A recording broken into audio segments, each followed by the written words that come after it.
श्रीगुरुभ्यो नमः।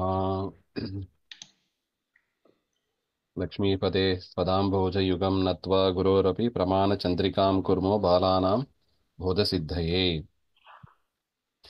श्रीगुरुभ्यो नमः।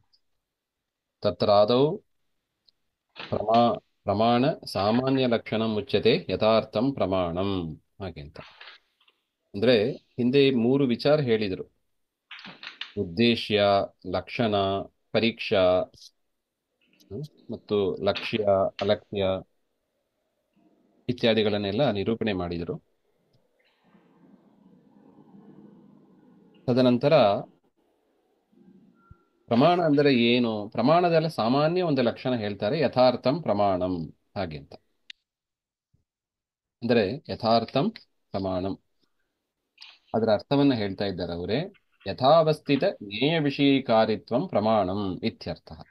ಯಥಾರ್ಥಂ ಅಂದರೆ ಏನರ್ಥ? ಇಲ್ಲಿ ಪ್ರಮಾಣಂ ಬಾದು ಲಕ್ಷ್ಯ, ಯಥಾರ್ಥಂ ಬಾದು ಲಕ್ಷಣ. ಪ್ರಮಾಣಂ ಬಾದು ಲಕ್ಷ್ಯ. ಪ್ರಮಾಣ ಅಂದ್ರೆ ಏನು, ಅದರ ಡೆಫಿನಿಷನ್ ಏನು? ಹಾಗೆ ಅಂದ್ರೆ ಯಥಾರ್ಥಂ ಇದು ಲಕ್ಷಣ.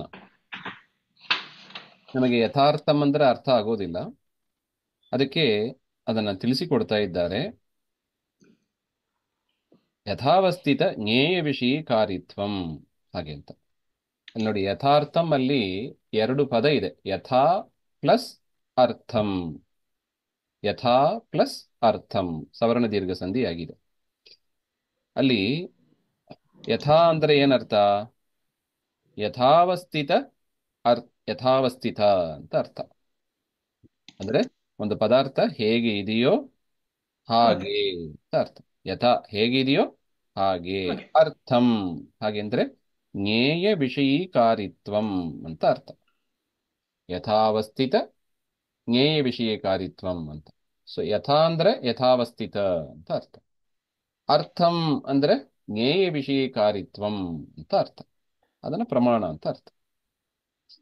ಜ್ಞೇಯ ಯಥಾವಸ್ಥಿತ ಅಂದ್ರೆ ಅರ್ಥ ಆಯ್ತು, ಹೇಗಿದೆಯೋ ಹಾಗೆ ಹಾಗೆ ಅಂತ. ಅರ್ಥಂ ಅಂದ್ರೆ ಏನು? ಜ್ಞೇಯ ವಿಷಯೀಕಾರಿತ್ವಂ ಅಂತ. ಜ್ಞೇಯ ವಿಷಯೀಕಾರಿತ್ವಂ ಅಂದ್ರೆ ಏನು? ಜ್ಞೇಯ ಅಂದ್ರೆ ಜ್ಞಾತುಂ ಯೋಗ್ಯ ಜ್ಞೇಯ ಅಂತ ಕರೀತಾರೆ. ಜ್ಞೇಯಂ ಜ್ಞಾತುಂ ಯೋಗ್ಯಂ ಜ್ಞೇಯಂ ಅಂದ್ರೆ ತಿಳಿಯಲು ಯೋಗ್ಯವಾದದ್ದು. ಅರ್ಹವಾದ ವಸ್ತು. ತಿಳಿಯಲು ಯೋಗ್ಯವಾದದ್ದು. ಈಗ ಪುಸ್ತಕ ಜ್ಞೇಯ ಅದು, ಯಾಕೆಂದ್ರೆ ಅದನ್ನು ಓದಿ, ಅಕ್ಷರಗಳನ್ನು ಓದಿ ನಾವು ತಿಳಿಯಲಿಕ್ಕೆ ಸಾಧ್ಯ. ಅದೇ ತರ ಮನೆ, ಅದನ್ನು ನೋಡಿ ತಿಳಿಯಲು ಸಾಧ್ಯ, ಅದೆಲ್ಲ ಜ್ಞೇಯ. ಯಾವುದು ಜ್ಞಾನ ವಿಷಯಕ್ಕೆ ಯಾವುದು ಯೋಗ್ಯವಾಗಿದೆಯೋ ಅದನ್ನ ಜ್ಞೇಯ ಅಂತ ಕರೀತಾರೆ. ಜ್ಞೇಯ ವಿಷಯೀಕಾರಿತ್ವ ಹಾಗೆಂದ್ರೆ ಆ ಜ್ಞಾನಕ್ಕೆ ವಿಷಯವಾಗುವುದು, ಜ್ಞಾನಕ್ಕೆ ವಿಷಯವನ್ನ ಗ್ರಹಿಸುವುದು. ವಿಷಯೀಕಾರಿತ್ವ ಅಂದ್ರೆ ವಿಷಯವಾಗಿ ಗ್ರಹಿಸುವುದು ಅಂತ ಅರ್ಥ.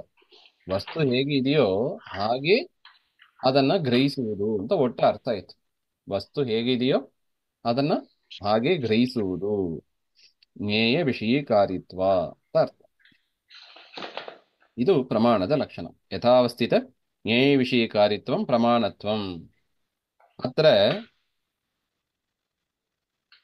ಯಥಾವಸ್ಥಿತ ಜ್ಞೇಯ ವಿಷಯೀಕಾರಿತ್ವಂ ಲಕ್ಷಣೋಕ್ತಿ, ಪ್ರಮಾಣಂ ಪ್ರಮಾಣತ್ವಂ ಲಕ್ಷ್ಯ. ಸೊ ಪ್ರಮಾಣ ಅಂದ್ರೆ ಲಕ್ಷ್ಯ, ಯಥಾವಸ್ಥಿತ ಜ್ಞೇಯ ವಿಷಯೀಕಾರಿತ್ವಂ ಎನ್ನುವುದು ಲಕ್ಷಣ ಅಂತ ಅರ್ಥ. ಯದ್ಯಪಿ ಅತ್ರ ಬಹು ವಕ್ತವ್ಯಂ ಅಸ್ತಿ.